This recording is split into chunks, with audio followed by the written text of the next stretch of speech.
আসো আসো আসো আসো। এই যে এইটা হইতেছে আমার গরিবখানা, তুমি এখানেই থাকবে, তোমার কোনো অসুবিধা হবে না। বাবা বাবা বাবা, আপনি তাহলে বাড়িতে আসছেন? আরে বাড়িতে আসুন না তো কই আসবো?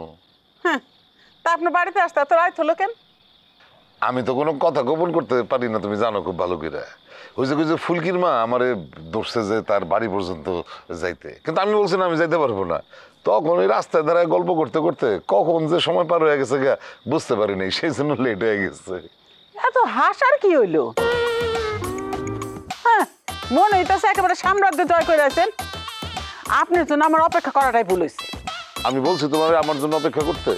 আমি কি ছোট যে হারায় যাবো? সাথে এই ছেলেটাকে? এই দেখ, তোমার জেরার কারণে আমি তো ছেলেটার সাথে তোমার পরিচয় করে দিলাম না। আর পরিচয় করাম কি, আমি তোর নামই জানি না। এই ছেলে, তোমার নাম কি? আমার নাম আশিক, সোনারহাট আমার বাড়ি। ও, তুমি না, তুমি আসলে মানে একজনের নাম জানো না, তুমি তার বাড়িতে নিয়ে আসছো কেন? আর বইলো না, কে জানি বলছে যে এই গ্রামে একজন দয়ালু লোক আছে, তার নাম বেলায়েত। তার কাছে গেলে বলে সে একটা আশ্রয় পাইব।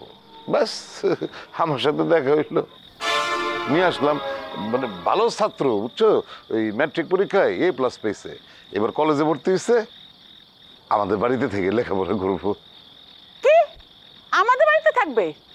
তুমি আসলে একটা বোকা মানুষ, মানুষ এমনি এমনি কয় না। কেন তুমি জানো না বাড়িতে মেয়ে মানুষে ভর্তি, তার মধ্যে একটা ছেলে না কি দরকার ছিল? আরে দেখো গুলনার, মানে আমাদের পরিবারে কোনো শিক্ষার আলো আছে? হ্যাঁ, এই ছেলে যখন এই বাড়িতে লেখাপড়া কইরা জজ ব্যারিস্টার হবে, তখন সে বলবে না যে বেলায়েত সাহেবের বাড়িতে থেকে লেখাপড়া করছি, তাতে করে আমাদের বাড়ির মান সম্মান পারবো না? হ্যাঁ, কচু বাড়বে, কিচ্ছু হবে না। যে যা বলে তাই করো না, বাড়িটা মনে হচ্ছে একটা লঙ্গরখানা হয়ে গেছে। না না, এমন কইরা সাহায্য চাইলো আমি না করি কেমনে বলো? বাড়িতে থাকবো কোনখানে?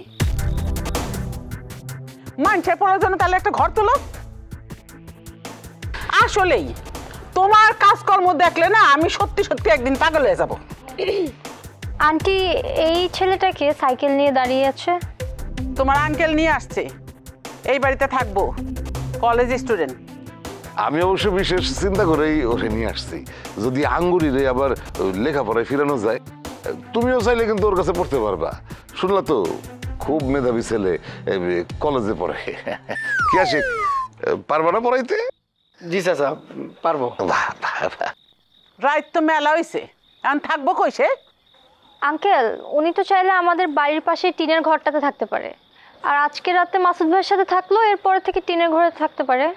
বাহ, তোমার মাথায় তো দারুণ বুদ্ধি ফুলকি, কি সুন্দর একটা সমাধান দিয়ে দিলা। মেধাবীতে তো আমার বাড়ি ভরে যেতেছে গিয়া, খালি আমার পোলাপাইন গুলির মাথায় গোবর ভরা আর প্রেমে ঠাসা। ইস, কি এমন বুদ্ধি দিছে যার জন্য আমার ছেলে মেয়েরে পানিতে ভাসাই দিলা আর তারে একেবারে আসমানে উঠাই দিলা? এই ফুলকি, যাও ঘরে যাও। এই ছেলে, তুমি আমার সাথে চলো, মাসুদের ঘরে থাকার ব্যবস্থা করতেছি। আসো।